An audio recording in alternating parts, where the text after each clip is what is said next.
श्री सरस्वती मैया की जय। आज हम चर्चा करेंगे। पहले ये देख लें कि हमने आज तक क्या सीखा। हमने सीखा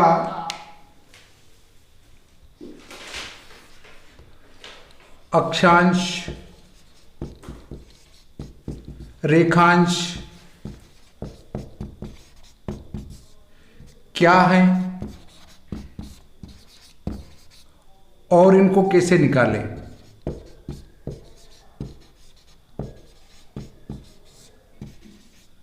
कैसे निकालें।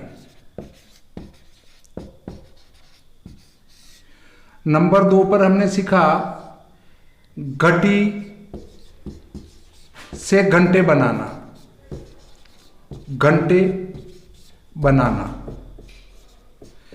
इसके लिए सूत्र है घटी गुणित 2/5। इस सूत्र से हमारे घटी के घंटे बन जाएंगे। अगला सीखा हमने घंटे से घटी बनाना।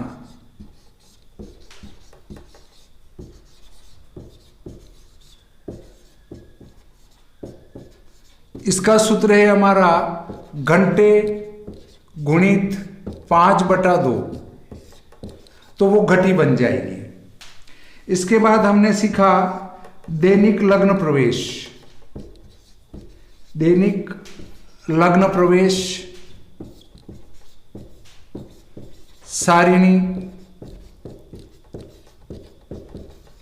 कैसे देखें।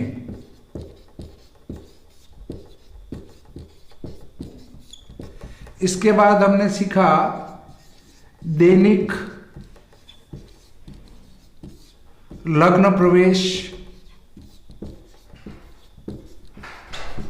सारिणी को जन्म स्थान का कैसे बनावें।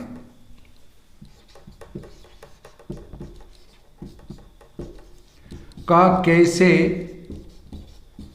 बनावें। हमने इन बिंदुओं पर अभी तक चर्चा की है। अब देखिए, हमने दैनिक लग्न प्रवेश सारणी को जन्म स्थान का बनाना ये सीखा, परंतु एक बिंदु अलग आ जाता है कि जब श्री भादवा माता पंचांग, भादवा माता पंचांग में यदि जन्म स्थान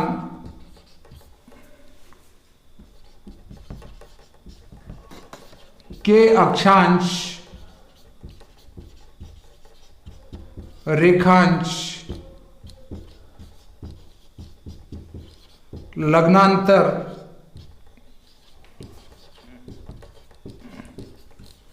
न हो तो क्या करें। न हो तो क्या करें। अब आज हम ये छठा वाला बिंदु लेंगे।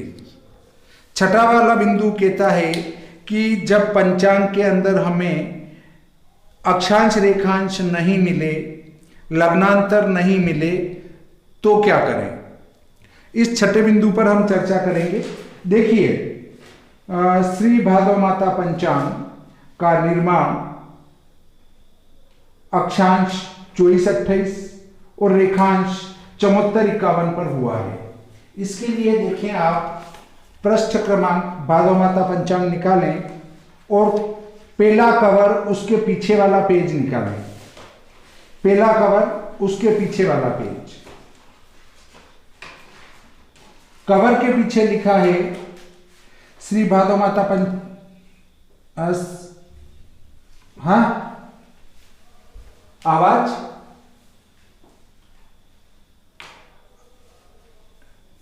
नहीं, आवाज राहुल जी सही आ रही है आवाज।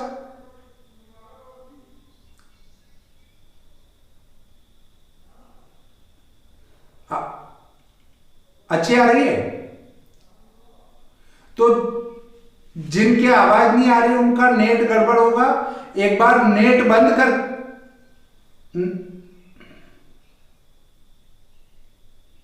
नेट बंद करके वापस चालू करो आप।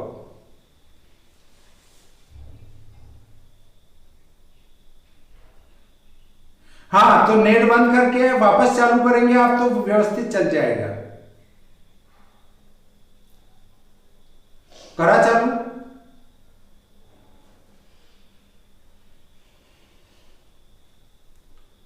नेट बंद करके वापस चालू करें, आवाज व्यवस्थित आने लग जाएगी। क्योंकि मेरे इधर से अब नेट की समस्या बिल्कुल खत्म कर दी हमने, यहां से तो बिल्कुल कंप्लीट ही आवाज आएगी आपको।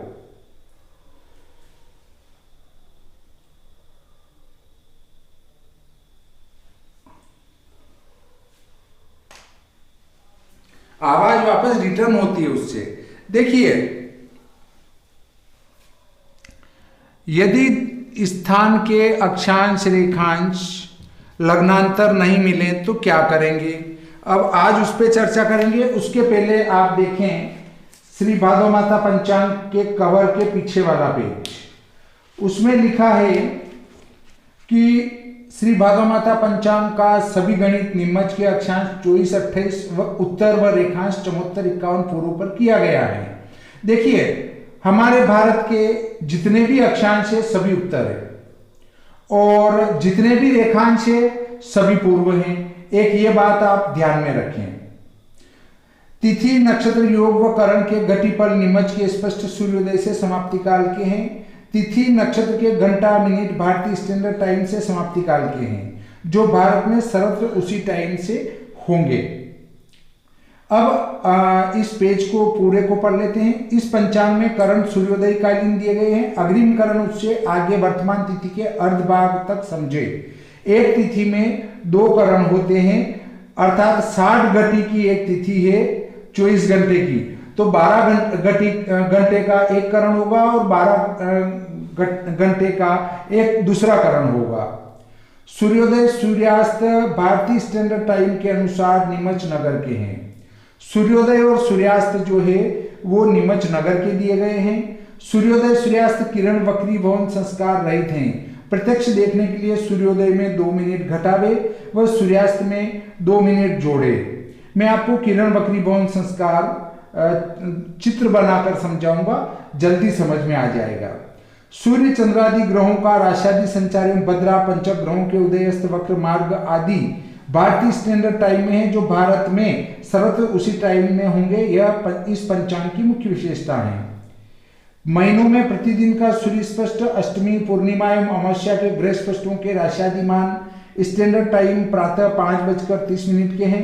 नीचे उस दिन की गति और वक्री मार्गी उदय अस्त व ग्रहों के नक्षत्र तथा ग्रहों की नाड़ियां दी गई हैं।